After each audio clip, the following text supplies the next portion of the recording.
మరణం నీకు ఎలాగూ తప్పదు దాసా.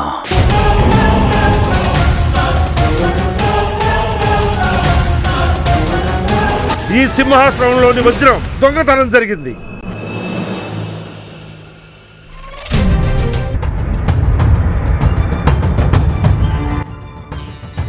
ఏంటి అంటే మీరు మా అమ్మ గురించి సమాచారం కాదు, నేరుగా ఆమెను చూపిస్తారా? అవును చంద్రగుప్త, ఇప్పుడు నువ్వు మీ అమ్మను కలవాల్సిన సమయం వచ్చేసింది. పద. అద్భుతం!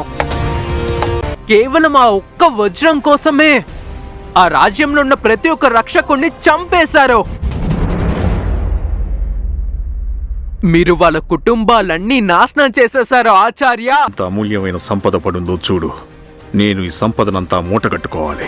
వజ్రం అది చేరాల్సిన స్థానానికే చేరుకుంది. ఆశించేదొక్కటే సెల్యూకస్కి ఈ కానుక నచ్చుతుందని. దీన్ని రేపు తను ధనానందుడికి ఖచ్చితంగా చూపిస్తాడు. ఆ తర్వాత ప్రారంభమవుతుంది నా మనస్పర్ధల కుటిల నీతి. అందుకే ఈ సంఘటన మొత్తంలో నేను కేవలం మురా పేరెత్తిస్తాను. ఆ మురా తన్ను బంధించడం జరిగింది. తన మీద సామ్ర వజ్రాన్ని దొంగిలించిందన్న ఆరోపణ చేశారు.